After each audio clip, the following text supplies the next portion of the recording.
Hi friends, welcome to my channel. आपने देखा है कि ज़्यादातर लड़कियां जो हैं या वुमेन हैं वो अपनी एज छुपाती हैं, या तो एज छुपाती हैं या कम करके बताती हैं, बहुत कॉन्शियस रहती हैं एज को लेकर। ऐसा क्यों है? आई थिंक हम में से किसी ने भी ये सोचा नहीं होगा कि हम क्यों इतना स्ट्रेस में आ जाते हैं जब हमारी एज की बात है।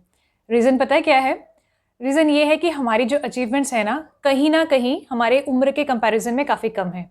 या तो हम अपने करियर में पीछे हैं, या हमारी हेल्थ ठीक नहीं है, लुक्स वाइज हम अपनी उम्र से ज़्यादा के दिखते हैं, या किसी भी तरह से जहाँ पे हमें जिस स्टेज पे होना चाहिए लाइफ के अपनी एक्सपेक्टेशन के हिसाब से, वहाँ तक हम अभी नहीं पहुँचे हैं। तो इसका सॉल्यूशन क्या है? सॉल्यूशन ये है कि first thing we need to accept ourselves, we need to accept the fact that ageing is a very natural process, right? उम्र के साथ, टाइम के साथ एज बढ़ेगी ही, कम तो होने वाली है नहीं। और अगर हम छुपाते हैं तो कहीं ना कहीं अच्छा तो हमें भी नहीं लगता है। दुनिया से हम छुपा लेंगे पर अंदर से तो हमें पता है कि हमारी एज कितनी है।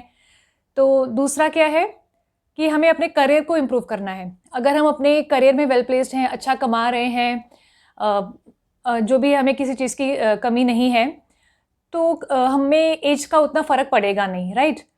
उसके लिए मैं एक सेपरेट वीडियो बनाऊंगी, जैसे अगर आप हाउस वाइफ हो तो आपके लिए क्या क्या करियर अपॉर्चुनिटीज़ हैं।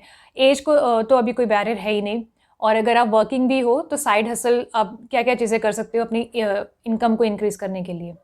तीसरा है अपने लुक्स पे ध्यान देना, लाइक एक्सरसाइज करना। अगर वज़न ज़्यादा है तो वज़न कम करना, स्किन केयर पे ध्यान देना, हेयर केयर पे ध्यान देना, और सेल्फ लव प्रैक्टिस करना, अंदर से खुश होना। ये बहुत इंपॉर्टेंट है। और इसके साथ ही मैं आपको आज एक चैलेंज दे रही हूँ। जैसे हम न्यू ईयर रेजोल्यूशन लेते हैं ना, तो वैसे ही आज हम लेंगे बर्थडे रेजोल्यूशन। आपका जो बर्थडे आने वाला है, जैसे अगले साल आने वाला है, उससे पहले आपको कुछ ना कुछ ऐसा स्टार्ट करना है जो आपने पहले कभी नहीं किया और आप बहुत टाइम से सोच रहे थे कि मैं ऐसा करूँगी, पर आप कर नहीं पाए। लाइक ड्राइविंग सीखना हो, स्विमिंग सीखना हो, पेंटिंग करना, कुछ ऐसी हॉबीज़ जो हमने छोड़ दी, अब उन्हें दोबारा से रिज्यूम करना है। या बिज़नेस का हम सोच रहे थे कि ये वाला काम स्टार्ट करेंगे पर कर नहीं पाए, तो वो आपको करना है। सो इस वीडियो को शेयर कीजिए ज़्यादा से ज़्यादा, जो लेडीज़ हैं, महिलाएं हैं, उनके साथ, क्योंकि ये सबका बहुत बड़ा पेन पॉइंट है। जितनी भी वुमेन हैं उनको, मतलब एक तो एज के साथ हार्मोनल चेंजेस होते हैं, अपने आप को एक्सेप्ट नहीं कर पाते। पहले मैं अच्छी दिखती थी, मैं स्लिम थी, तो ये सारी चीज़ें सबके अंदर अंदर रहती है। तो ये बहुत बड़ा पेन पॉइंट है। एक्चुअल में कारण ये है कि अचीवमेंट्स हमारी कम है, राइट? और आप मुझे कमेंट करके बताना कि आप क्या करने वाले हो, राइट? जैसे मैंने सोचा क्या, मैंने स्टार्ट कर दिया है कथक सीखना। बहुत टाइम से मैं सोच रही थी, मैं बहाने बनाती थी कि टाइम नहीं है, शेड्यूल उनका ठीक नहीं है, टाइमिंग्स वगैरह का प्रॉब्लम है, बट फाइनली मैंने डिसाइड कर लिया और मैंने स्टार्ट भी कर दिया। तो आप कमेंट करके बताइए कि आप क्या करोगे।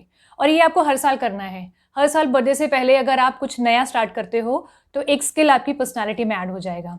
और वीडियो अच्छा लगा तो लाइक कीजिए, सब्सक्राइब कीजिए। Thanks for watching.